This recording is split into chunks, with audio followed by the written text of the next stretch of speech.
wa bi ulum sa'ir salihin min dalain amin. Berkata Tuhan mengarang kita Hidayatul Hidayah Al-Imam Abu Hamid Al-Ghazali. Semoga Allah meridai beliau, meridai kita, ibu kita, guru-guru kita, zuriat kita, dan memberi manfaat, memberi berkat kepada kita dengan ilmu beliau di dunia dan di akhirat. Amin ya rabbal alamin. Yang diterjemahkan oleh almarhum Rahmatul Hayy Qayyum Syekh Fahmi Zamzam Al-Mani. Allah meluaskan pusara beliau, limpahkan rahmat ke atas beliau. Amin ya rabbal alamin. Hingga kata-kata beliau yang ke-8. Yang ke-8, adalah kita menjaga lidah yang Allah kurniakan kita ini daripada bergurau, mengolok-olok dan mengejek orang lain. Maka nalar kau memelihara lidahmu daripada mengolok-olok dan mengejek orang lain, sama ada dalam bentuk percakapan yang bersungguh-sungguh ataupun dalam bentuk bergurau-gurau sahaja, sama ada ejek ataupun hazard. Gurau pun tak boleh, sungguh pun tak lagi. Kalau itu olok-olok mengejek orang, kerana perbuatan yang demikian menghilangkan air muka dan menghilangkan rasa haibah, jadi gerun, dan terkadang membawa kepada rasa jauh hati, sakit hati, dan menyakitkan hati. Maka dari situlah bermulanya pertengkaran dan kemarahan yang akhirnya membawa kepada putusnya hubungan dan permusuhan di dalam hati. Maka jangan kau bergurau dengan seseorang, bahkan jika mereka cuba mengusir engkau, maka jangan kau peduli dan berpalinglah daripada mereka sehingga mereka bercakap perkataan yang lain. Dan dalam kau menjadikan dirimu daripada golongan orang yang disebutkan oleh Allah Ta'ala di dalam firman-Nya, wa idza marru bil-lagwi marru kirama. Apabila mereka lalui dengan perkara yang sia-sia, lawak, mereka lalu kiraman, dengan dalam keadaan mulia, menjaga kehormatan diri. Jangan ikut orang. Kalau orang mengata, kita balas mengata, sama kita dengan orang. Orang kutuk, kita balas mengutuk, sama kita dengan orang. Itu tak mulia. Kalau dihina, kita tak boleh hina ni. Kena renungkan itu. Kalau dia mengata, kita diam, berarti dia hina, kita pun boleh kira karim kita. Akhir surah Al-Furqan. Inilah 8 perkara yang merupakan penyakit lidah yang besar. Maka tidaklah ada yang dapat menolong engkau di dalam menjaga lidahmu. Macam mana nak jaga lidah? Macam mana nak kurangkan cakap? Semua guru-guru tasawuf, semua guru-guru tarekat mengingatkan kita 4 perkara. Kurangkan, kurangkan makan, kurangkan tidur, kurangkan cakap, kurangkan berbual. Qillatul ta'am, qillatul manam, qillatul kalam, qillatul anam. 4. Semua tarekat atau semua guru mursyid akan mengingatkan murid pada 4 perkara. Kurangkan 4 perkara yang mesti kita kurangkan. Macam mana jaga lidah? Kecuali hanya uzlah. Kalau seorang-seorang kita takkan cakap, takkan cakap dengan seorang. Ini jangan jumpa orang. Kalau jumpa orang kan dah mulut. Mesti tak bercakap. Mesti ada gosip. Saya ada cerita baru. Kecuali uzlah, menghasilkan diri dan menghasilkan diam. Bila tak jumpa orang, sudah. Penting kita ni cek satu guru. Kalau orang tarekat tenang, dia ada baiat kan. Satu hari kau kena baca Allah. Kalau nak Syabandi itu dikira dia apa? 5,000. Starting 5,000. 10. Ada 5, ada 10 dia. Ada 5 banyak tu. Ini kaki kakak ni kena letak 70,000 dulu. Dia tengok murid dia kacak-kacak. Oh ni akak ni kaki bawang ni tak boleh. Ini terus lagi 70,000 tu lagi. Tak ada masa nak bawang. Nabi kan Allah.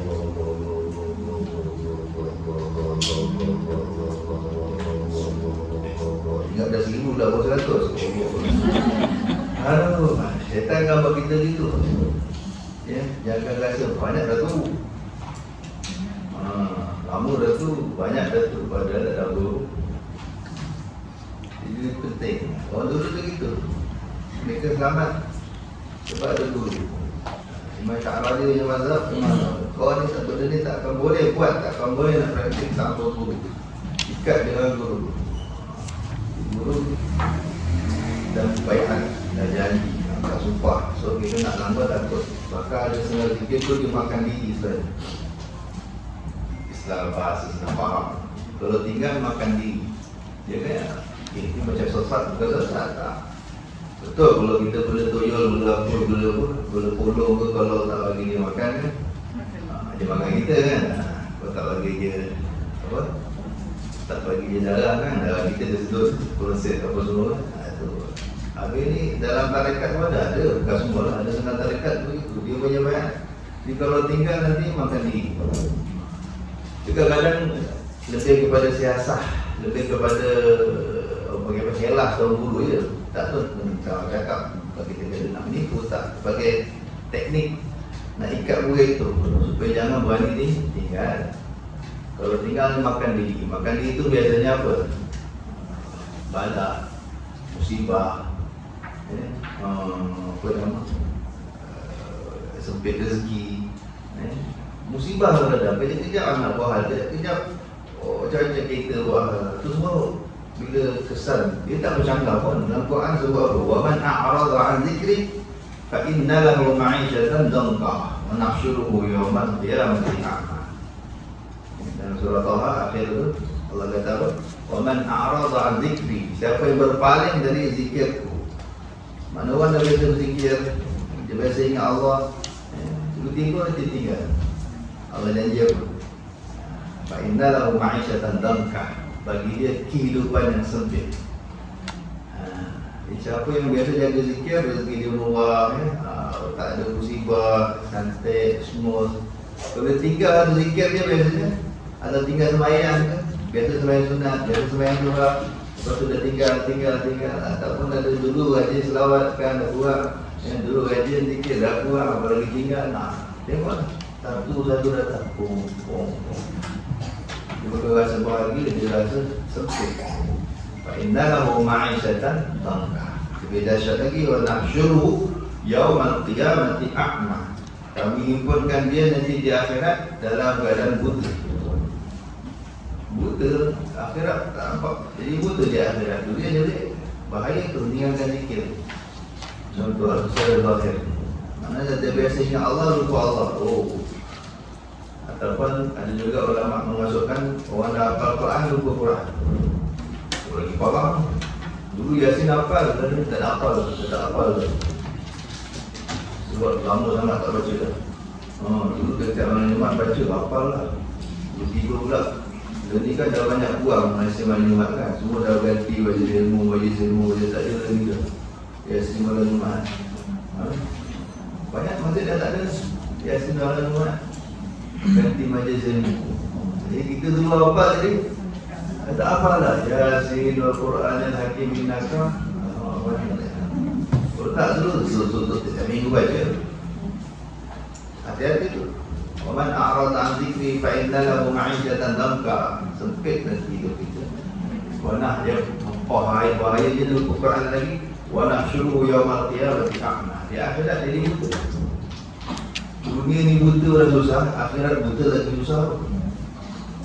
Dunia ni dia tempat kita tahu, akhirat tanpa orang pun kita tahu apa lagi seksa kalau buta. Nanti dia kata qala rabbi lima hasyartani a'ma wa qad kuntu basira. Dia akan berkata, wahai Tuhan, aku kenapa kau himpunkan aku di masyarakat dalam keadaan buta? Pada dulu aku celik, aku tak buta, aku tidak terlahirkan buta, aku celik. Kenapa tiba dia aku jadi buta ni? Apa kata Allah? Qala kadzalika atatka ayatuna fanasitaha wa kadzalika al-yawma tunsa. Sebab datang kepadamu ayat kami, lalu kau lupa lagi. Hari ini kau dilupakan. Kau tak perhati kalau kau lantak kau akan gantikan. Jadi bahaya lupa ayat Quran. Hafal bagus, hebat kau hafal Quran. lupa Quran dosa besar. Hafal Quran sudah, lupa Quran dosa besar. Kalau dah terhafal lagi terjadi, baca lagi. Banyak tu kita takut. Jadi itu dasarnya. Ada setengah zikir makan diri kalau kita tinggal. Masuk Quran, Quran tu zikir yang makan diri. Dulu ayah baca, lepas tu dah tak baca. Oh, siap betul, dia makan diri. Ada pahala dia. Ya bagus, peringatan. Pahala ni peringatan. Selagi Allah masih nak beri kita bersyukur tu kan, maknanya ada kebaikan. Daripada Allah, biar kita datang kau. Nanti kau lah. Tak ada siapa yang ingatkan kita. Itu nanya kita. Alhamdulillah. Jadi bagus, ada peringatan. Jadi uzlah. Maka dalam tarikat ada suluk. Ada suluk. Suluk tu uzlah. 3 hari, 10 hari. Kurangkan sikit. Setidaknya adalah kita tak jumpa orang tu, kuranglah dosa kita. Kalau melazimkan dia. Dan dalam kau bergaul dan bercakap sekadar keperluan sahaja. Bergaul dan bercakap sekadar keperluan sahaja. Dan adalah Sayyidina Abu Bakar As-Siddiq radhiyallahu anhu selalu meletakkan batu di dalam mulutnya supaya dia dapat menenggak mulutnya daripada bercakap yang tidak perlu, dan beliau mengisyaratkan kepada lidahnya, inilah yang banyak membawa aku ke jurang kebinasaan. Maka aku mestilah berjaga-jaga daripadanya.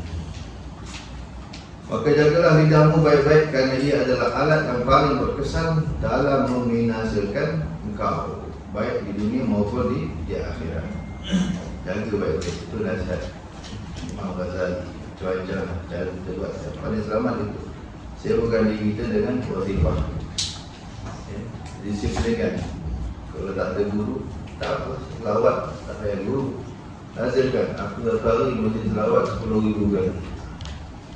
Dia tak perlu ijazah. Selawat tak, jangan risau, dia tak ada gilisin. Kalau zikir lain hati-hati. La ilaha illallah, Allah tu, dia panas. Dia perlu ijazah. Ijazah tu macam doktor punya apa panggil tu? Prescription. Apa Melayu apa? Bahasa Melayu kau betul. Melayu apa? Keterangan. Surat keterangan doktor. Ini makan ubat ni 1 hari 3 kali. Jangan nak 1 hari 3 kali, bukan 3 kali. Macam baik-baik. Itu penting. Zikir-zikir ni ubat. Sebab nama Allah tu memang zat dia punya sifat dia panas. Dia terlebih dos, dia jadi shot tu. Kalau dia sudah gilisin, memang ada terlebih dos. Kita tak tahu dos dia. Jadi kalau selawat, cool. Selawat dia sejuk. Banyak mana pun baca. Dia takkan shot, dia takkan jadi panas. Boleh. Nak 10,000, 100,000, 100 hari. Kecuali kata guru-guru kami selawat Fatih. Selawat Fatih hati-hati, jadi dosa. Selawat Fatih tu tak panas. Kalau selawat lain bebas. Selawat Jibril daripada dekat Sallallahu Alaihi Muhammad. Selawat Jibril itu nak baca 1,000 baca. 100,000, 10,000 biasa kan? InsyaAllah. Itu kalau kita disiplinkan ni, kita tak ada masa. Kalau kita berdisiplin, aku mula pergi. Tak ada masa nak melepak, tak ada masa nak jumpa orang, tak ada masa nak mohang-mohang. Ambilkan dulu. Lagi tak ambil ni, lagi tu jangan buat benda ni. Disiplin. Orang yang disiplin waktu ni baru dapat keberkatan waktu. Allah bayar dengan keberkatan waktu. Dia disiplin. Lepas subuh mesti 1,000. Lepas subuh mesti 10,000. Atas sebelum tidur mesti 1,000. Tu siapa yang istiqamah, dia akan lihat dia punya keberkatan ni. Ada orang 1,000 je setiap malam sebelum tidur. Selawat apa pun tak kisahlah. Selawat yang paling pendek, selawat wajib Jibril. Selawat terpendek di dunia, Sallallahu Alaihi Muhammad. Tapi power terpendek bila apa? Dia punya apa? Kelebihan, Masya Allah. Sallallahu Alaihi Muhammad. sallallahu alaihi Muhammad. Apa masalah pun insya-Allah. Selawat Jibril. Zaman dulu ada seorang Nabi perang tak menang, perang tak menang. Cuma Nabi Khidir jalankan selawat. Amalkan. Menang perang. Itu bagus. Ada orang ramai laki suami isteri nak bercerai, amalkan selawat ni tak jadi bercerai. Ada satu ulama, satu kiai tu kat Jawa tu miskin sungguh. Baju pun koyak apa. Selepas dia amal 1 hari 10,000. Boleh naik sampai 1 hari 100,000. Oh, Masya Allah, sekarang kaya dia.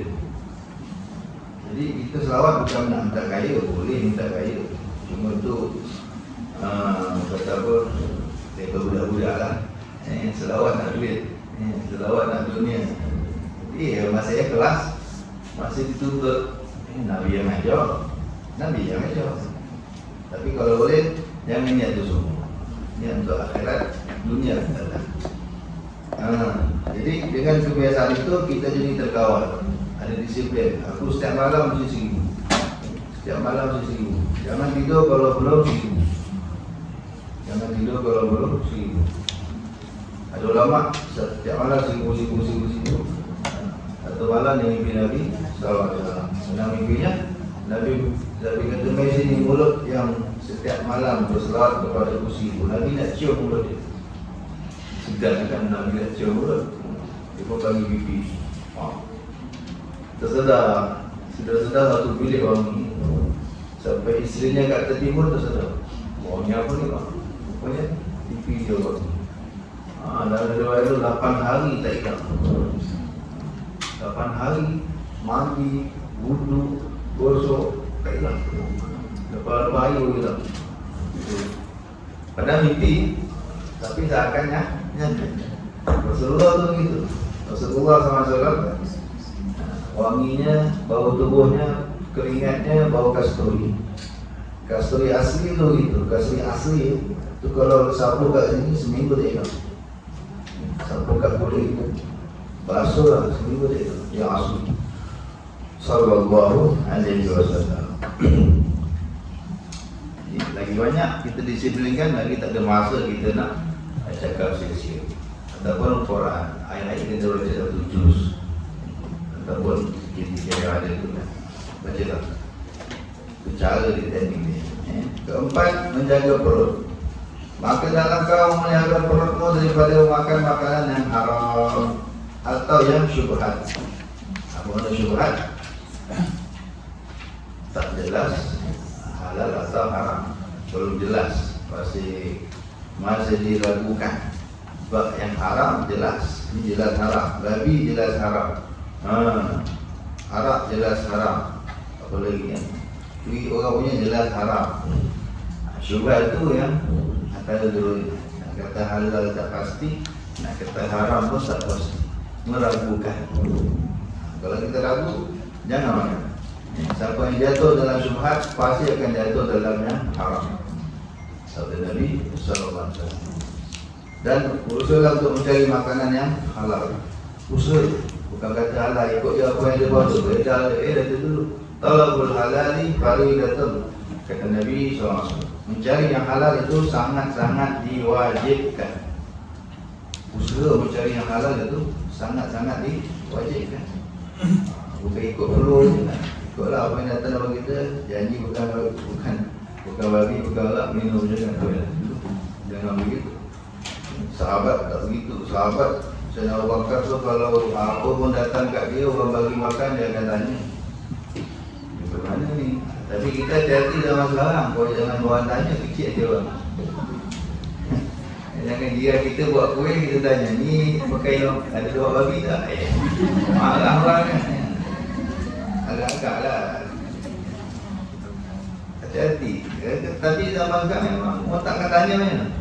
Akhir zaman ni makan saja, dia takkan tanya halal atau haram daripada mana sumber. Jadi kita kena hati-hati. Agak-agak. Ni orang kerja macam tak apa clear, kerja macam dua dadah je kan nampak. Tapi tiap pagi sponsor satu warung boleh makan. Itu baru. Tapi nampak dengan jika dia jual dadah kan. Tapi kita nak makan. Sebab nak cakap tu. Ni dia, ikut dia dada ke ni? Makan ni. Semuanya dah buat. Jadi kalau was-was, makanlah daripada dulu.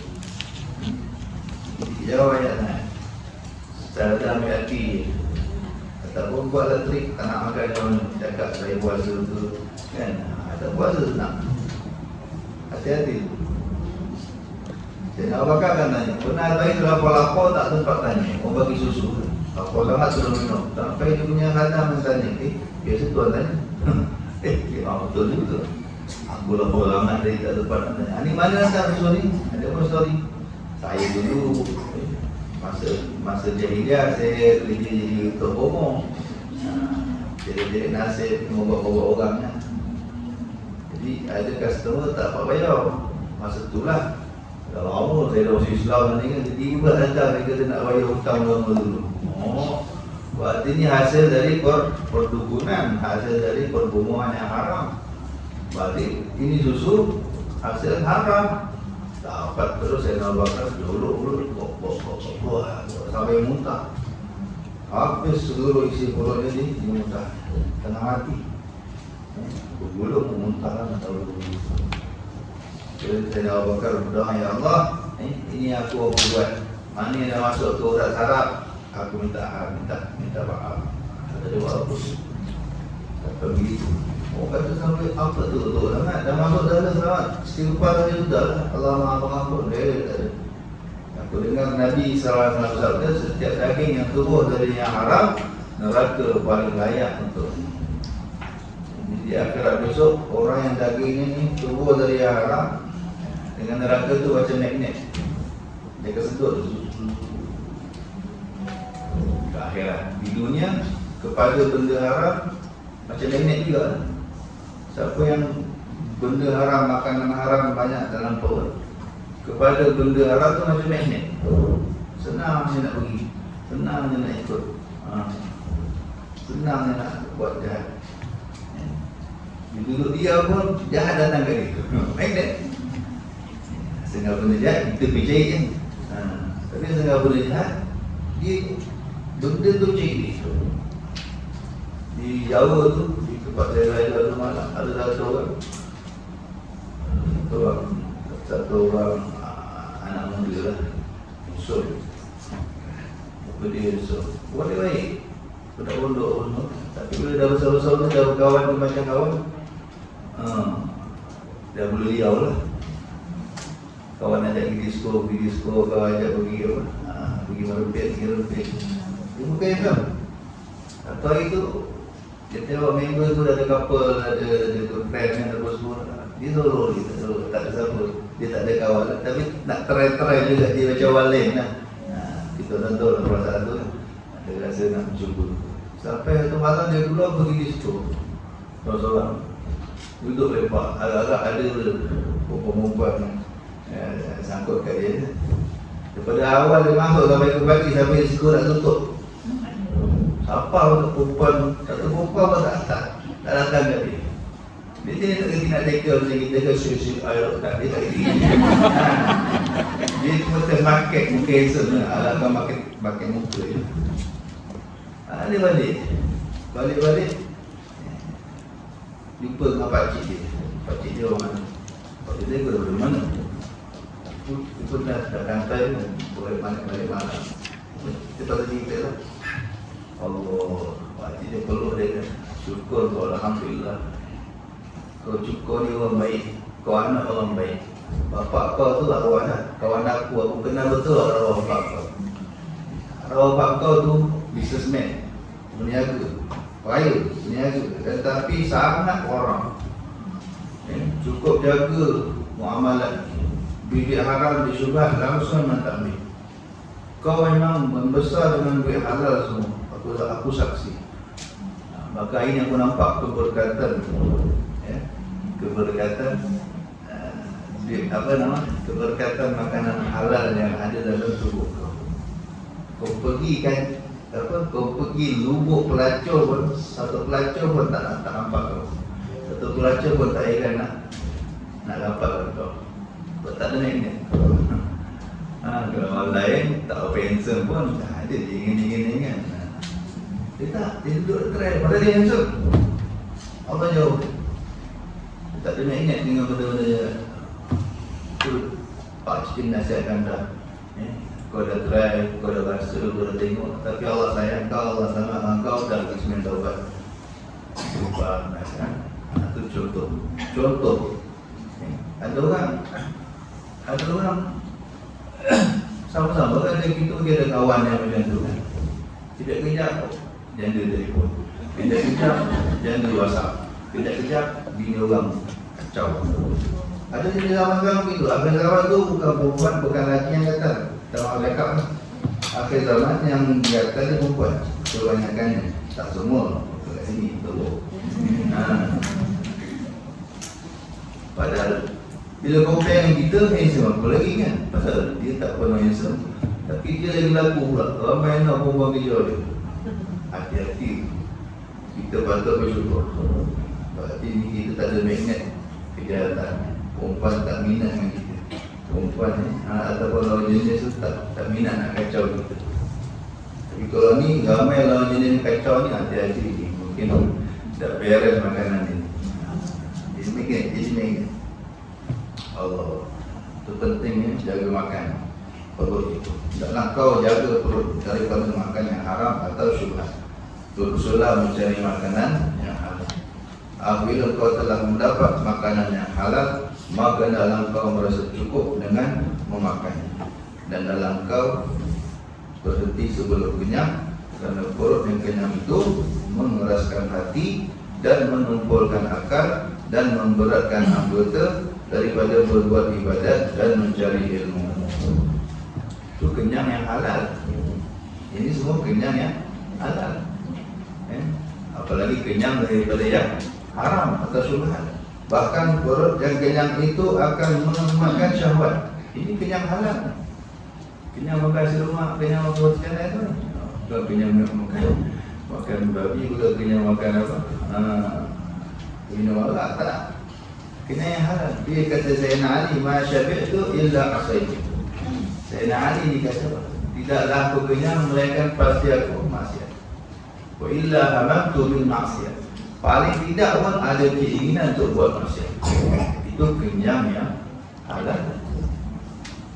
Itu sebab Nabi SAW jaga apa?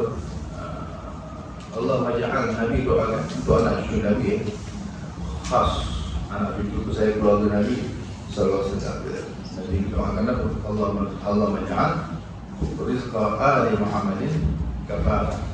Ya Allah, jadikanlah rezeki keluarga Nabi Muhammad, keluarga aku ni kafara, cukup-cukup. Bahkan tak cukup dia tu.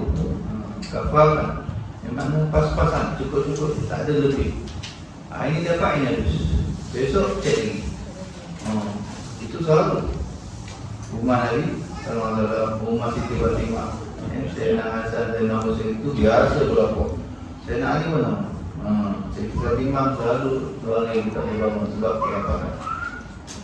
Di mana Nabi doakan begitu? Nabi tak nak anak cucunya mewah. Kalau kita tak nak, oi, ya Allah, aku kerja mati-matian, dia tunjuk turunan tak boleh makan. Lain betul faham kita. Kita tak tahu ni semua. Orang kalau yang halal ni, cerita halal ni, kita tak cerita haram lagi ni. Ini kenyang halal ni, kenyang makan biasa, makan yang halal pun ada efek.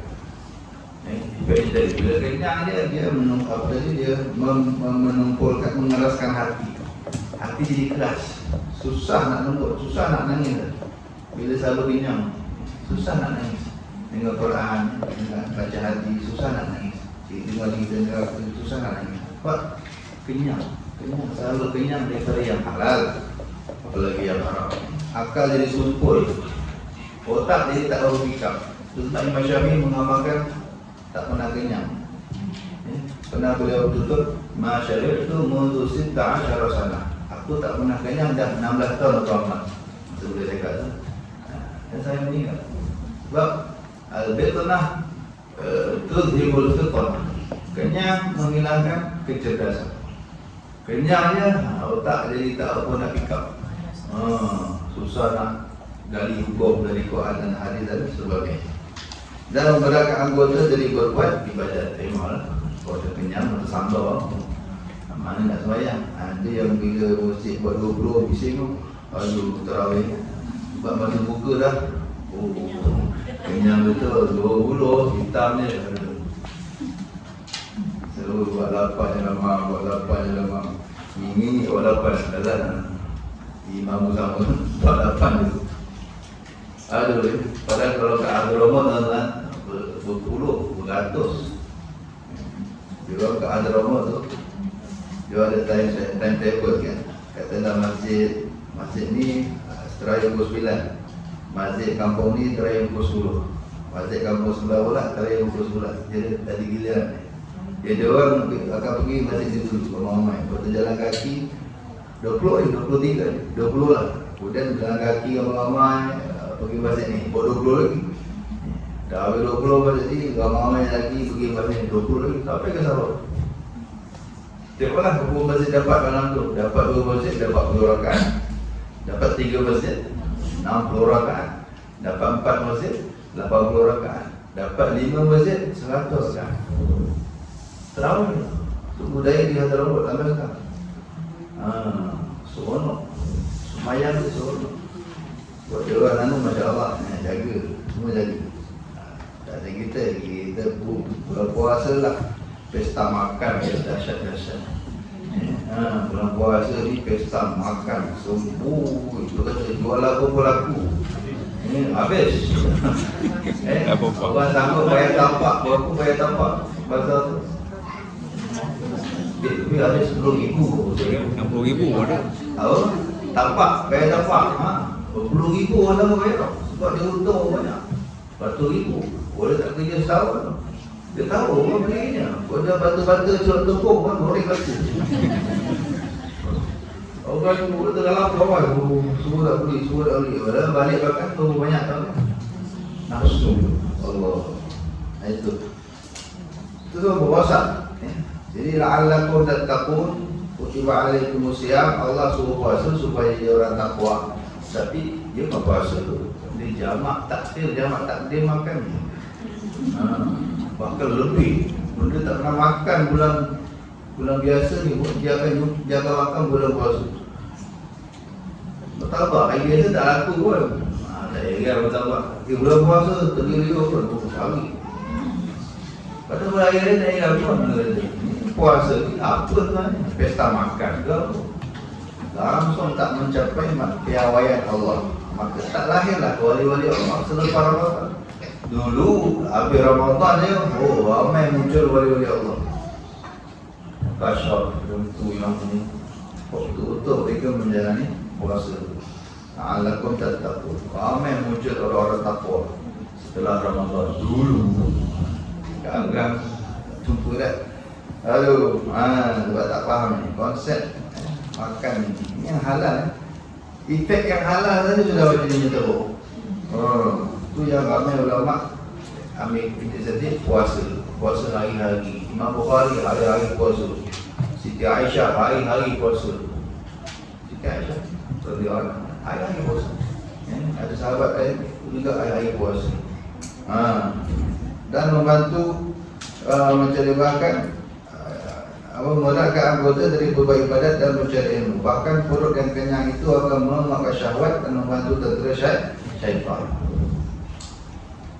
Itu Nabi katakan, syaitan berjalan dalam manusia. Dia boleh masuk dalam manusia, tubuh manusia.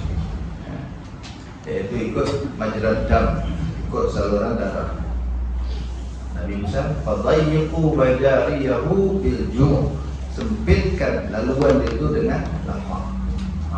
Nabi SAW bagi tips bagaimana nak bagi setan di laluan yang sempit, so setan tak berluasa merasuk kita. Sempitkan laluan itu dengan lapar. Bila lapar, setan pun tak masuk. Dan laluan itu sempit dengan berpuasa lapar. Itu cara dia kata Nabi SAW. Maknanya apa? Kalau kenyang, air terus lekas tol kelas semua terus direct boleh masuk. Darah ni bagaimana? Ke jantung, ke hati. Kalau tidak take over tu hati habis. Kita masuk, kita buka seluas-luasnya, selancar-lancarnya dengan kenyang. Tidak masuk, semua majlis dam, semua darah-darah pergi ke jantung, ke hati, ke akhir. Kalau tidak kuasai itu hati kita, penuh setan nanti. Jadi kasih sempit laluannya dengan berlapar. Kenyang dengan yang halal adalah punca segala kejahatan. Kenyang dengan yang halal adalah punca segala kejahatan.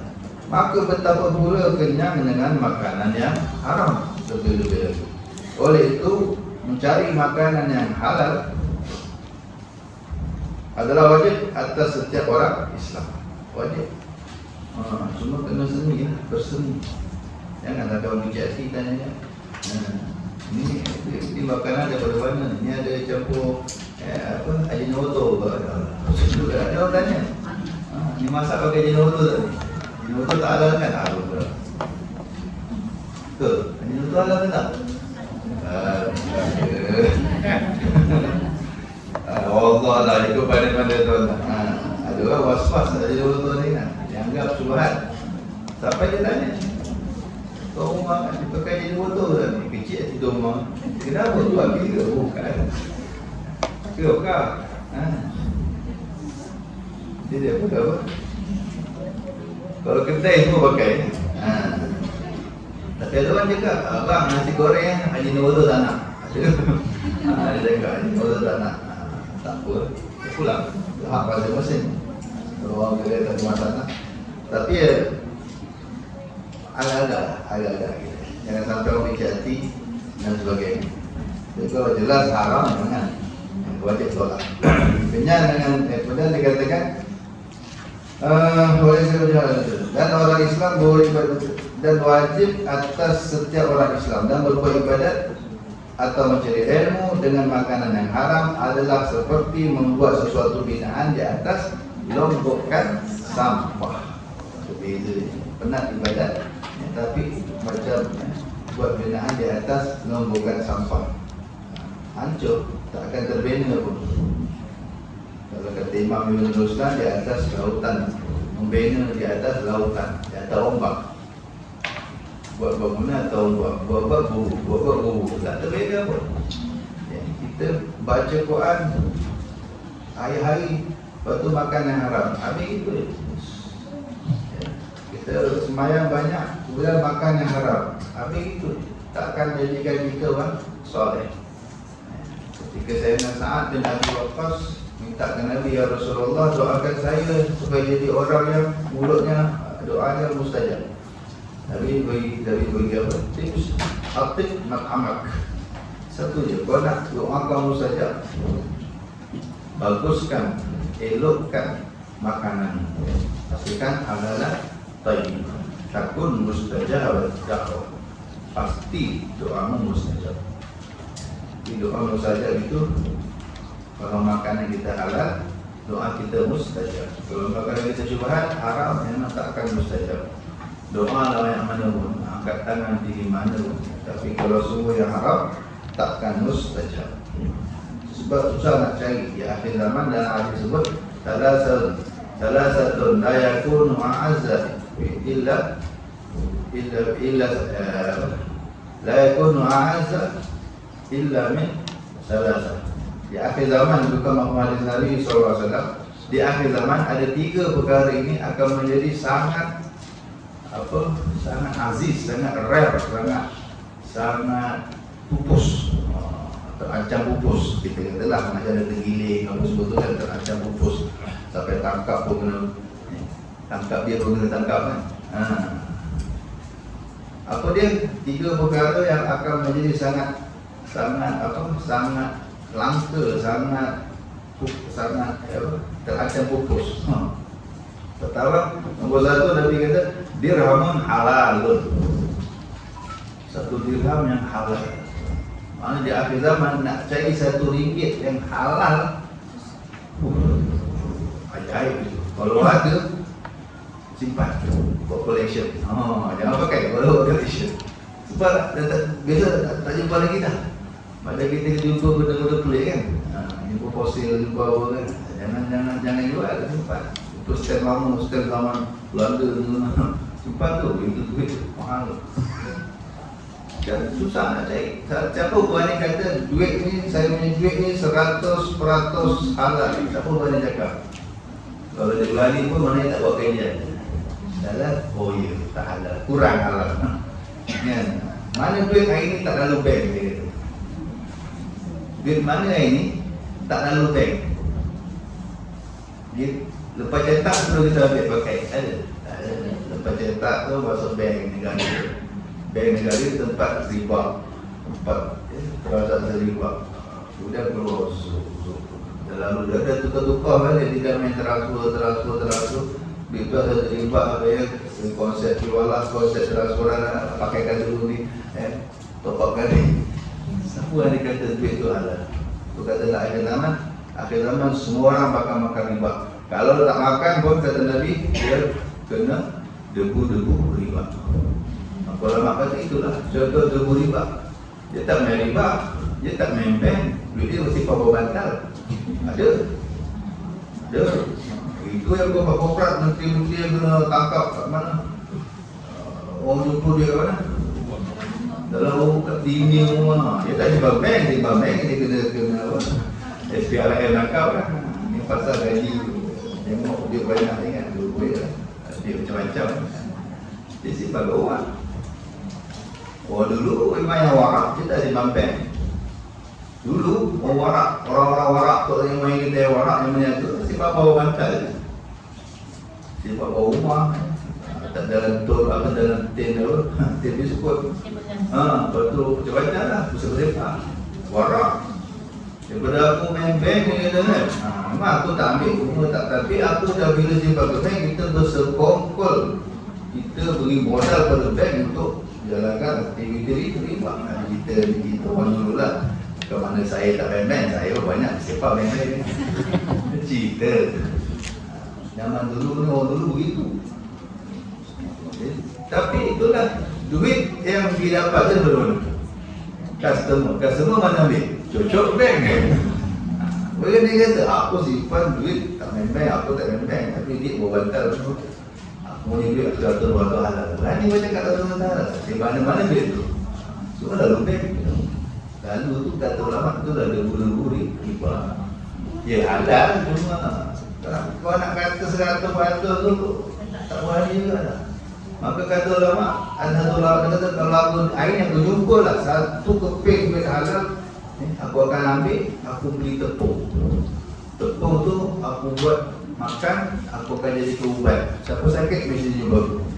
Aku suapkan bubur tepung ni, aku suapkan untuk urut dapur ni. InsyaAllah semua dia yakin aku akan, kalau dapat duit halal, aku belikan tepung.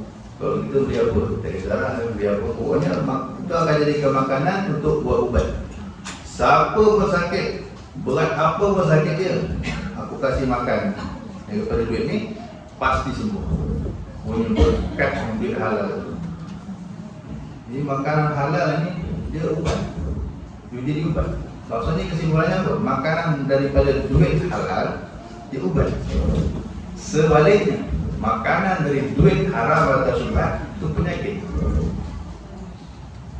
Saya gantungkan, saya bila jumpa satu ulama, satu habib, saya mau cerita tak ini, Masya Allah ada penyakit jantung, kena jantung, kena ni. Apa habib tu kata? Kau ni banyak sangat. Makin duduk dengan orang kaya-kaya yang kedekut. Makan makanan orang yang kedekut. Mana makanan tu? Dalam hadis sebut ta'amul asliya syifa. Makanan orang pemurah. Orang yang pemurah mana orang baik-baik lah. Makanan yang halal dan dia pemurah. Itu jadi ubat. Jadi makanan orang kedekut. Biasa orang kaya-kaya yang kedekut ni memang tegur, dia nak riba. Bila dapat dengan haram dia tak akan mudah pergi, dia akan susah pun. Makanan orang kedekut jadi penyakit. Saya kata ya tu. Mungkin ikut lah. Kita kalau jadi kawan kan, hati-hati tu makan. Yang belanja kita dia cara tengok. Kalau dia orang pemurah, bagus makan, tubat. Kalau dia memang kedekut, duitnya dia macam-macam kan, tak jelas, hati-hati makan. agak-agak, jangan banyak-banyak, sikit-sikit dah. Jangan-jangan. Berarti jadi penyakit. Itu yang kata ulama tadi, kalau aku ada duit halal, aku berikan makan, aku siapa sakit pasti jual aku bagi makan. Bagi makan jangan bergaul ubat, bagi makan. Katalah buat roti ke apa kan. Tapi daripada duit yang 100% halal, pasti sembuh. Ubat. Allah. Itu yang pertama. Yang kedua, apakah benda yang paling rare di akhir zaman? Pertama dia dikata dirham halal. Dirham yang halal. 1 dirham, 1 ringgit yang halal yang payah cari akhir zaman. Yang kedua, akhwat Ustaz Nasubi, kawan yang sekepala, kepala baik, yang sekepala untuk buat baik. Jom pergi kuliah. Aku macam cakap, aku macam ajak pergi kuliah je macam cakap. Jom pergi tengok bola. Oh jom. Bulu kita bola berani dah terpacak ke depan. Laju. Jadi untuk buat baik sekepala payah. Jadi kawan yang sekepala dalam buat kebaikan, akhir zaman makin sulit. Yang bila nak buat baik dia sokong, bila nak buat jahat dia belakang.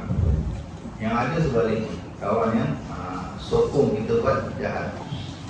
Jadi sokong kita buat jahat. Itu yang paling banyak. Dan yang ketiga, sunnah. Al-sunnatul yu'balu biha, sunnah yang diamalkan. Akhir zaman sunnah jadi benda rare, benda pelik. Kalau amal sunnah jadi pelik. Nanti satu sunnah makin pelik.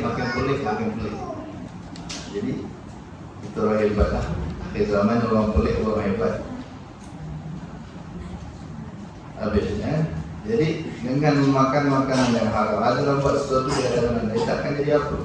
Apabila kau merasa cukup dalam setahun, hanya dengan memakai selai baju yang kasar dan merasa cukup dalam sehari semalam dengan 2 potong roti daripada tepung yang kasar, dan engkau mampu meninggalkan keladatan gulai, makanan sedap-sedap, maka pasti makanan yang halal itu cukup bagimu. Harta yang halal itu sebenarnya banyak, dan kau tidak dituntut memeriksa sampai kepada perkara-perkara yang kecil. Jangan sedikit sampai jalan dalam. Bahkan memadailah bagimu bahawa kau menghindari apa-apa yang telah kau kenal pasti bahawa harta itu adalah haram, dan engkau sangka bahawa ia adalah haram dengan bukti-bukti yang nyata yang telah sabit pada harta tersebut. Dalam bab ini Nabi SAW ajarkan 2 sikap. Kepada orang awam, pernah Nabi SAW dihidangkan sebuah keju daripada Syam, dari satu daerah yang terkenal. Orang daerah itu memang suka campur babi, lemak babi dalam susu babi dari keju. Daerah apa contohnya. Tiba-tiba ada orang datang bawa produk makan keju, makanan daripada daerah tu. Nabi tahu. Sampai Nabi dah makan keju. Kita ada orang apa? Yang ketiga kan. Walaupun viral, tapi tak dapat lagi. Tak tengok, cuma viral lah. Kawan-kawannya katanya, dengar-dengar katanya sana punya produk keju ada cukup bagi. Sampai depan Nabi terus makan. Ini hukum. Ini pula Nabi nak mensyariatkan hukum. Segi hukum, makanan halal atau haram. Logo halal di Malaysia dia ada panjang. Dulu tahun 70-an 80-an. Sebelum tu mana ada logo halal. Tapi untuk yang kita makan haram semua. Tak. Asal depan kita kopi, dia kopi. Asal depan kita nasi, dia nasi. Walaupun dengar-dengar ni nasi ada campur macam-macam kan. Dengar bukan tengok. Yang bukan jadi bukti, tak boleh jadi hukum. So viral apa pun selagi tak nampak depan mata, hukumnya iaitu ikut zahir. Ini kemudahan. Nabi mencontohkan. Okey. Agama senang. Agama tak susah. Tapi kepada orang tertentu, kepada Sayyidina Abdullah bin Umar, kesayangan Nabi SAW, Nabi kata apa? Dak ma yaribuk ila ma yaribuk. Tinggalkan apa yang meragukanmu kepada yang tidak meragukanmu. Pada orang otak-otak, orang bertera, orang Nabi sayang, Jangan usah gitu. Kalau was-was jangan. Kalau was-was berkata-kata jangan. Itu lebih bagus. Itu orang namanya. Segi bab makan gitu. Apa saja ikut zahir. Zahirnya ya halal. Walaupun sudah viral ni. Selagi tak nampak ni dengan mata, abaikan. Ini hukum. Tapi untuk orang awam, kalau seperti kita ni kan, ada senja-senja ni kan, takkan macam budak-budak lagi kan. Mula-mula kan, tapi agak-agak pun. Cuba-cuba lah, warak sikit kan. Was-was je elakkan. Itu terbaik. Tapi tidak jadi kemestian. Ada bukti nyata tu kita nampak sendiri. Atau ada pengakuan orang sifah, orang yang boleh kita percaya. Dia mengaku, saya pergi dia bilang tu, saya tu tukang. Dia jawab, lain cerita lah. Tidak ada pengakuan. Adapun harta yang sudah nyata haram, maka hal ini sudah tidak perlu diterangkan lagi. Jelas-jelas haram. Dan harta yang disangkakan haramnya dengan beberapa tanda ialah seumpama harta raja-raja yang zalim. Harta yang disangkakan haram hanya sangkaan tapi tak yakin. Dia punya kemungkinan haramnya ada. Dengan beberapa tanda. Harta raja-raja yang zalim. Harta pemerintah. Kalau kita tahu duit pemerintah kan sumbernya banyak. Ada yang halal, ada yang haram. Kira halal pun kerajaan dapat duit. Apa tu? Judi-judi apa? Topi-topi judi pun dia bayar ke kerajaan. Pelaburan bukan semua pelaburan yang patut syariat. So dah campur itu. Kemungkinan ada haramnya ada, tapi kemungkinan halalnya juga ada. Itu dibagi syubhat. Sebab duit-duit daripada kerajaan ni banyak ulama kata syubhat. Halal ya halal, maka tak ada masalah. Tapi kemungkinan tak ada campur yang haram. Ya ada, tak semua orang tahu benda tu. Untuk kita ni kerajaan Islam beratur-atur. Dan pegawai-pegawainya dan harta pegawai-pegawainya, termasuk orang yang bekerja membantu sultan-sultan yang zalim. Zaman dulu sultan-sultan atau raja-raja zalim. Memang dia tak ada kerja tapi memang dia pada mana. Pegang dia rakyat, cukai. Apa yang dihidup dengan keringat rakyat. Zaman dulu lah. Zaman sekarang ni kita kerajaan ada bisnes. Ada bisnes yang halal, cuma campur. Ada juga yang tidak halal. Dah bercampur tu kita kata syubhat. Tapi segi hukum, boleh, tak ada masalah. Orang warak dia tak ambil. Wali-wali dia tak pakai, dia asal daripada kerajaan dia tolak. So bila kerajaan nak bagi duit, dia tolak. Kerajaan yang makan, dia tak bawa. Dia tak makan. Dia bawa makanan di sini. Dia warak. Itu warak. Tapi segi hukum, dia tak marah orang nak makan. Kita banyak makan duit kat sini. Banyak nak makan duit yang campur ni. Tak ada masalah. Segi hukum harus. Cuma warak begitulah. Sebab orang kita ni kurang paut. Kalau kita jaga makanan kita tak sebab teramat lah. Tidak ada pekerjaan atau orang yang tidak ada pekerjaan kecuali hanya meratap orang mati. Ada zaman dulu yang diupah tukang nangis orang mati. Biasa Cina lah. Dia bayar orang. Boleh nangis lah. Orang punya mak mati dia nangis. Kalau nangis kuat-kuat kan dapat dia. Haram dia tu. Duit tu haram. Atau menjual arak haram. Kita kat CWI yang ada jual arak. Sebab dia bila jual arak tu jadi ikam dia dah campur tu. Atau bermuamalah dengan cara riba. Itu kerja bank. Poin kerja bank. Hati-hati tu. Konvensional khasnya. Atau berjual beli seruling dan alat-alat muzik dan seumpamanya yang diharamkan. Alat-alat muzik yang diharamkan. Itu semua kalau income dari situ kira haram. Maka siapa yang kau telah ketahui secara pasti bahawa kebanyakan hartanya adalah daripada sumber yang haram, maka apa yang kau ambil daripada tangannya, walaupun boleh jadi dia halal, boleh jadi dia halal. Tapi memang kita tahu dia pergi apa kan adalah haram. Kerana itulah yang ghalib, yang kuat pada sangkaan. Kita tahu dia kerja bank konvensional lah tu. Kita tahu dia kerja bank konvensional. Tiba-tiba dia ajak kedui rumah dia. Pening kita kan. Atau dia bagi kita duit kan. Macam mana? Nak tolak atau tidak? Apa yang kita ambil? Apa kata Imam Ghazali? Kalau kau tahu memang sumber dia daripada yang haram, maka yang kau ambil adalah haram. Walaupun ada kemungkinan itu duit daripada sumber yang lain, tapi galak yang kuat dia kerja part time apa? Tak dengar pula dia buat part time. Kalau ada dengar dia buat part time, buat grab ke apa kan, dan juga kita boleh niatkan lagi. Tapi ini tak ada. Sebenarnya akhir zaman ni. Jadi hati-hatilah. Kalau terpaksa makan pun agak-agak sikit-sikit dah ada. Jangan lebih-lebih. Tak tahu ini makanan panas. Kalau terpaksa makan, baca doa Bismillahirrahmanirrahim. La yadurru ma'asmihi syai'un bil ardi wala fis sama' wa huwas sami'ul alim. Pada makan seadanya saja. Asal tak nampak nak kita ni pelik kan. Makan sikit-sikit dah. Kalau duit boleh simpan lagi, tak apa, duit boleh ambil, tapi jangan pakai untuk masuk perut. Duit tu buat jalan, betul jalan, tengok dia jalan kampung dah berapa lubang jumpa JKK, tolong lebih jalan.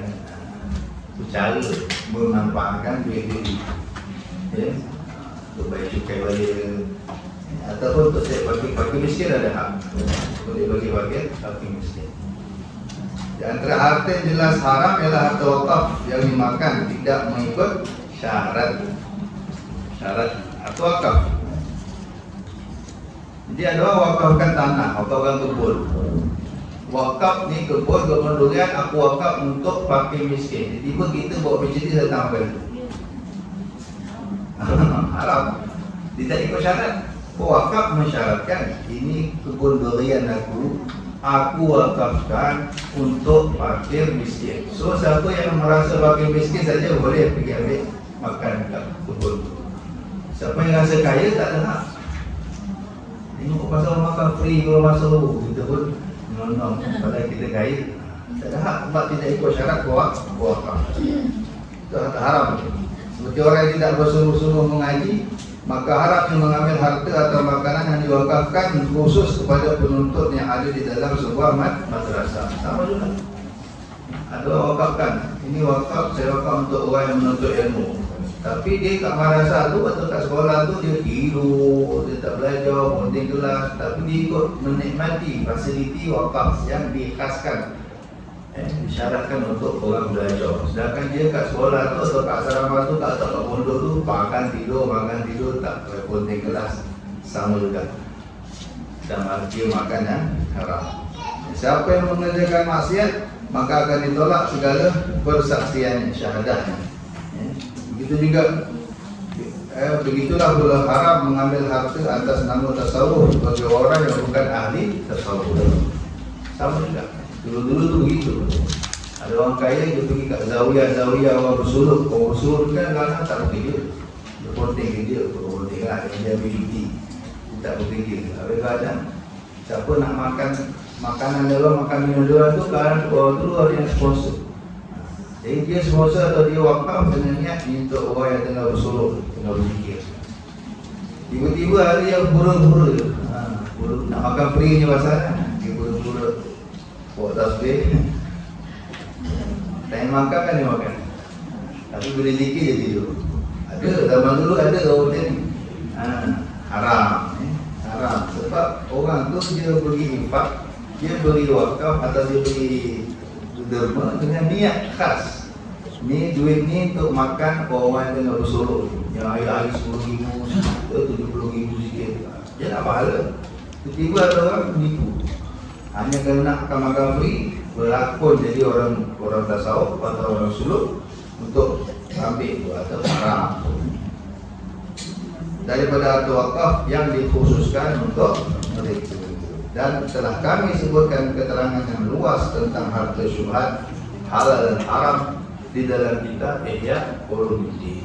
Tentu rujukan tertinggi, rujuk itu luas, panjang lebar dibahas oleh Imam Al-Ghazali. Maka adalah kamu rujuk ke sana kerana mengetahui cara mencari harta yang halal ini adalah wajib, dan mencari harta yang halal itu adalah wajib, seperti wajibnya engkau sembahyang 5 waktu. Semoga Allah jauhkan kita dari segala yang haram. Allahumma jannibna al-haram haitsu kana inda man kana qul bainana wa bainal ahli. Sallallahu alaihi wasallam Muhammad wa ala alihi wa sahbihi wasallam. Alhamdulillahirabbil alamin. Sampai situ yang kelima. Ada soalan? Tak ada, Ustaz. Kat kredit hitam. Hutang tu. Jadi hutang, kita hutang. Kalau hutang, hukumnya harus. Cuma tengok ada bunga atau tidak. Kalau ada interest atau tidak, itu dah jadi riba. Kalau tidak terima riba dan masalah, nanti ada yang patuh syariat. Tengok mana yang patuh syariat, mana yang tidak patuh syariat. Terbaca ada benar, semua ada pilihan. Pastikan yang ada yang patuh syariat. Itu tak ada masalah. Tapi kita tahulah konsep dia macam mana. Saya pun nak cakap tak ada gambaran. Bagaimana? Kalau cakap berhutang, kita bayar tak ada masalah. Tapi kalau hutang 10 bayar 100, itu tak ada masalah. Tapi ada yang patuh syariat. Zaman sekarang pun dah ada. Ini patuh syariat, yang tak patuh syariat. Kita ikut ini insyaAllah. Cuba elakkanlah. Hutang ni elakkan. Tak bagus. Tapi dia tak salah. Ada lagi tak?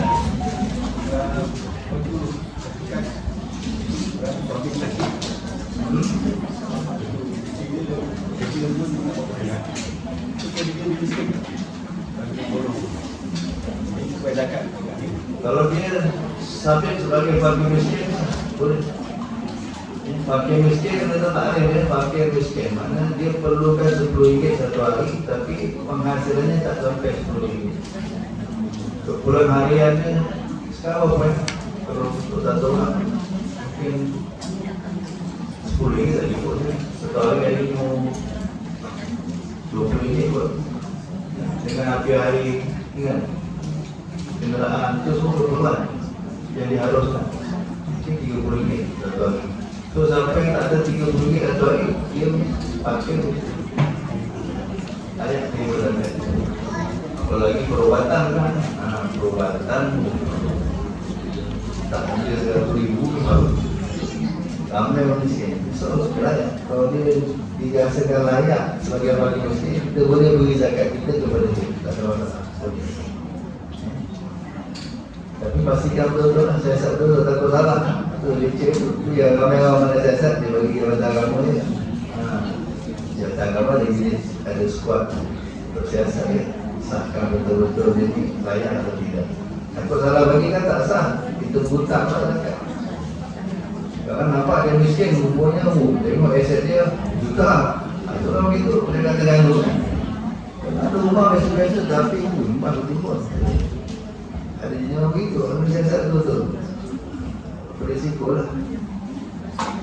Jadi kalau bukan zakat, tak ada masalah. Nak bagi tolong gitu. Kalau zakat ada rumit sikit.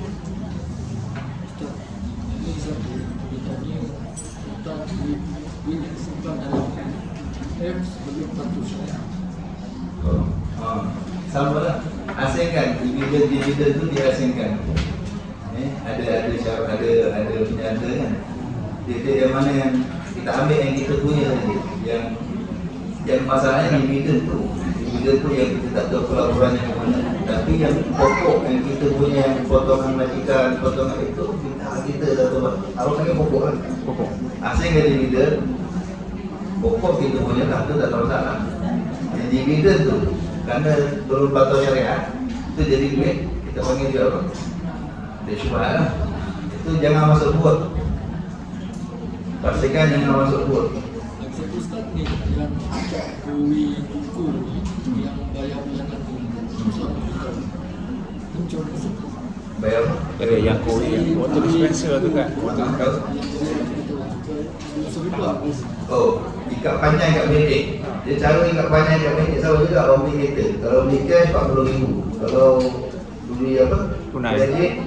Jadi dia akan pergi ada untung RM60,000. Dia ada RM20,000 lebihan tu kan. Jadi cara dia untuk tidak jadi riba, kita akad dengan ikat panjang. Akad panjang. Saya beli kereta ni dengan harga 60,000. Dalam masa 9 tahun saya bayar per bulan itu. Akad pun agak banyak. Jangan akad Yang harga tu lah. harga asal. Jadi kalau 7 tahun harga dia pergi 10,000 kan. Terus akadnya. Saya beli barang ni atau koin dengan harga 10,000. Dibayar selama 7 tahun dengan bulanannya sekian-sekian. Tak ada riba. Boleh. Akad dia. Islam tidak bagi zakat kepada individu bagi miskin. Akad. Zakat tidak wajib akad. Zakat tidak wajib akad. Yang wajib niat. Niat zakat. Kita yang bagi kita niat je lah. Niat tu masa bila nak niat zakat, masa kita asingkan duit dah boleh dah niat. Masa kira ni tu zakat. Dan daripada Perlu kita menyatakan tak payahlah dengan orang yang kita sedekah tu tak perlu bagi zakat tak payahlah. perlu. Kita bagi masuk atau transfer akaun dia dah selesai dah. Tidak ada akad zakat sebenarnya, cuma sunat. Bagus ada akad. Dan bagus juga orang yang terima tu tahu. Dia doakan kita. Kan ada doa nanti bagikan. Ajarakallahu bima a'tait wa barakallahu bima abqait. Kita nak doa tu sebenarnya. Buat ni orang keramat kan, doa dia pun saja. Semoga Allah beri pahala kepada apa yang Tuhan berikan. Semoga Allah berkati hati yang Tuhan tinggalkan, yang simpan lagi Tuhan. Kita doa tu. Untuk kalau kita akan dia tahu, dia doakan kita kan. Kalau kita dilinggur tu, dia apa dia? Rupiah kita tak dapat doa dia. Baguslah zakat, tapi bukan syarat. Zakat ni berarti niat. Niat ialah ketika asing duit atau ketika serahkan. Niat tu yakin. Lafaz tak wajib. Atau masa kita transfer tu kita niat. Ni zakat zakat apa saja kita kan untuk tahun ini. Ya. Jadi macam istilah zakat ni kadang-kadang zakat pendapatan. Sekarang kata pendapatan sekarang kita pergilah dia 1,000 lebih 2,000 lah kata. Tak cukup kalau dia kata ni, maknanya dia tak perlu zakat. Perlu dia zakat. Tak perlu kan. Zakat pendapatan memang dalam mazhab kita tak ada. Itu pengembangan ulama kemudian. Jadi dalam mazhab kita tak ada zakat pendapatan. Tapi nak bayar bagus, sana-sana duitnya begitu lah itu. Kan Allah ada duitnya begitu. Walaupun dalam mazhab kita tak ada zakat pendapatan. Tuan nak ikut boleh, tak nak ikut pun tak apa. Jadi bagus masalahnya. Kita anggap sedekah je tu. Anggap sedekah je. Tapi kena niat lah orang kepala, tak niat tak orang.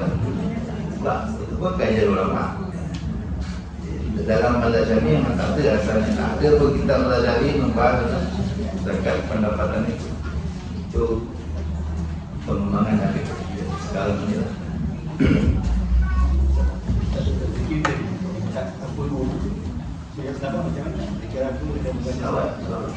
Selawat atau zikir yang dalam hadis. Dan dalam hadis ada mengajar kita zikir kan. Bacalah pagi ini 3 kali, waktu petang baca 4 kali. Dalam hadis sahih itu adalah hadis yang kita sahih tak sahih tak salah. Maksud tak sahih itu hadis sahih memang boleh.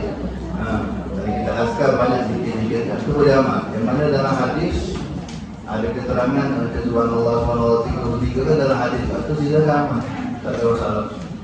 Ini zikir khas, zikir dalam tarekat yang ada daripada ulama biasanya kan, yang disusul ulama. Ataupun zikir la ilaha illallah sekalipun, walaupun itu ada hadis, tapi dos ni lebih itu dia banyak. Dia ada memang berlaku begitu. Ada orang bila terlebih dos, dia jadi panas gitu.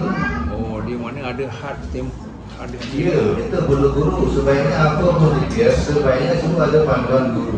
Tapi secara basically yang tak perlu guru, tak perlu ijazah, selawat dan zikir-zikir dalam hadis. Tapi ada kejadian nyata, la ilaha illallah tu, kan itu pun ada hadisnya.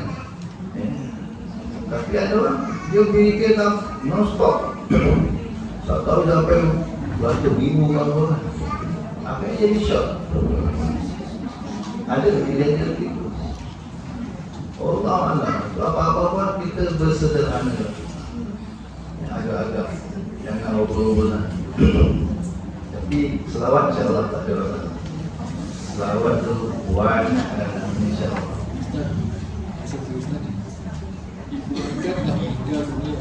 Kemudian dia meninggalkan emas dan pinjaman negara lain. Jelas.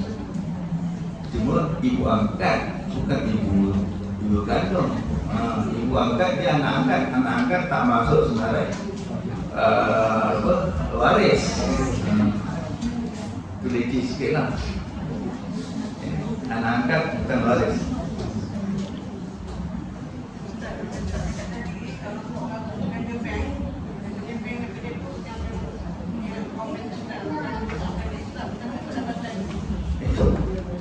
Pendapatannya yang haram juga kan. Dia membantu kepada riba. Pasal yang terlibat dengan riba, hari-hari dengan hasil riba. Taubat. Jangan lepas taubat. Kalau boleh berhenti atau cari bank Islam. Kalau boleh fokus pada bank Islam. Yang lepas taubat. Dari apa? Yang lepas. Jadi kalau anda baca yang berhenti. Siapa yang tahu dia berhenti. Sama ada dia berhenti Allah. Kalau Allah sayang, Allah berhentikan dia. Bapak saya manajer bank dulu. Manajer bank. Tapi Allah sayang, Allah berhentikan. Bukan kita seronok tuan-tuan mana nak berhenti, tak jadi manajer. Saya banyak-banyak orang kata tak naik BMW. Tapi tu Allah sayang. Kalau tak ada tak jadi macam ni. Allah buat ini sehingga sampai semacam Allah buat nak tahu. Berhenti. Dalam kerja kampung, jaga kedai runcit. Bapak saya, dengan kedai runcit tu guna 8 orang anak semua belajar universiti. Lagi berkat. Jadi ada orang yang Allah sayang, Allah berhentikan dia. Allah selamatkan dia cepat. Sebelum anak-anak dia besar dengan dia panah, dia haram tu. Saya pun tak tahu, banyak dalam diri kita tak tahu. Tapi ada orang yang belajar yang macam berhenti. Terus, dia tahu je terus. Masya Allah. Orang main riba ni ngamen, Allah istilah pegang. Kalau kita dengar, kita takut. Sampai empat tua mungkin aja Khalid tu lalu depan bank pun tahu. Lalu pun tahu. Sebab kita menyaksikan. Dalam hadis Allah melaknat orang yang makan riba, yang beri orang yang makan riba, yang mencatat transaksi riba dan yang menyaksikan saja. Termasuk kita masuk bank tu, masuk bank atas ada shopping sekalipun atas bahkan mungkin aja Khalid apa? Lalu depan bank pun masuk tu. Sebab kita lalu kita tengok.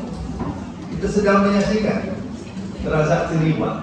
Kita tak ambil pun. Tapi syahid dalam disebut wasyahidah yang menyaksikan transaksi riba saja sudah kena laknat. Siapa tahu memang dia berhenti. Bumi Allah luas.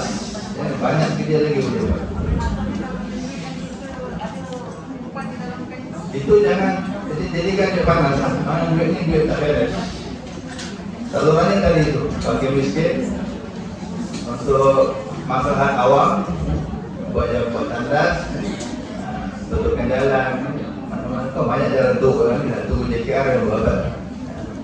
Kita JKR bagi duit, minta dia uruskan, kurang sikit. Jadi semua orang boleh buat. Itu cara saluran duit. Jangan sekali-sekali masuk buat. Ialah kan. Yang terlepas kita ampun kepada Allah. Kita Allah sucikan, Allah maafkan. Yang terlepas kan.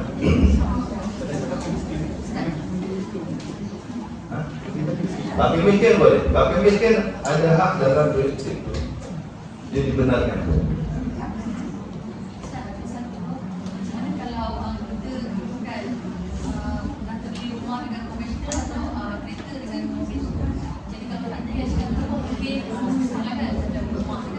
Taubat saja. Dari bawah. Dah terjadi kan. Takkan nak pergi makan orang tu lah. Taubat saja. Tapi kena faham. Berkat yang tak ada dah kat situ. Panas saja. Biasanya hari ni panas saja. Bukan ada bila Allah bagi banjir habis. Itu semua kesan kita mencabar Tuhan.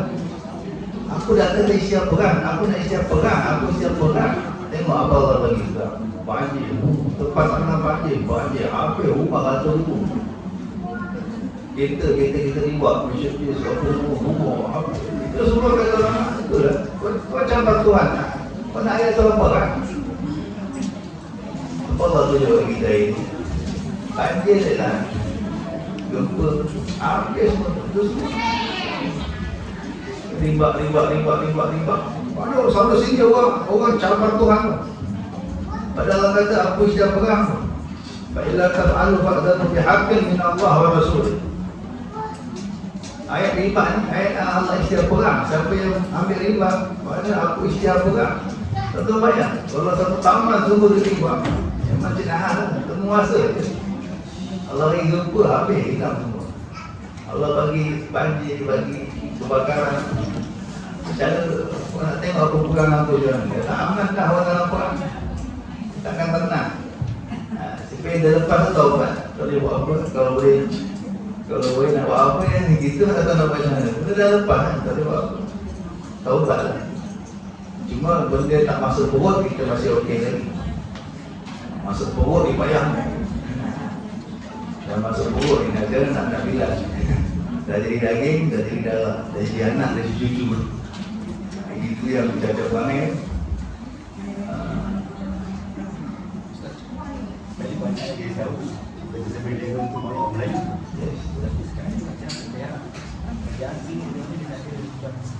Dia akan bertanggungjawab. Pihak berkuasa bertanggungjawab kepada Tuhan. Sebenarnya individu tu dah tahu tak? Sini ada jual apa? Kau akan bersekongkol jual apa? Yang kerja situ jadi dia. Malaysia kerja kosong ribu lagi. Nak sana. Dunia Allah luas. Wa-ardullahi wasi'ah kata Allah. Dunia aku luas. Tak ada kat sini yang pergi luar biasa. Orang hidup kerja kat sini. Kenapa kita tak kita kembali tak? Malas je kita ni. Saya kata kan, tahu pun. Tak ada susah dia kerja lah. Iya ke? Tunggu yang malas tu. Dunia Allah luas. Macam tak kerja. Allah alam. Kita tak dulu. Semoga Allah selamatkan kita daripada negara yang haram, yang dah terlepas itu Allah maafkan, Allah ampunkan. Semoga Allah Subhanahu wa taala bertaufik kita. Amin ya rabbal alamin.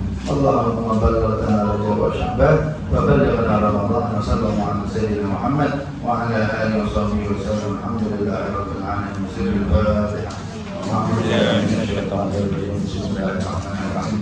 Alhamdulillahi rabbil alamin. Arrahmanir rahim. Iyyaka na'budu wa iyyaka nasta'in. Ihdinas siratal mustaqim. Siratal ladzina an'amta 'alaihim ghairil maghdubi 'alaihim waladdallin. Subhanakallahumma wa bihamdika asyhadu an la ilaha illa anta astaghfiruka wa atubu ilaik. Assalamualaikum warahmatullahi wabarakatuh.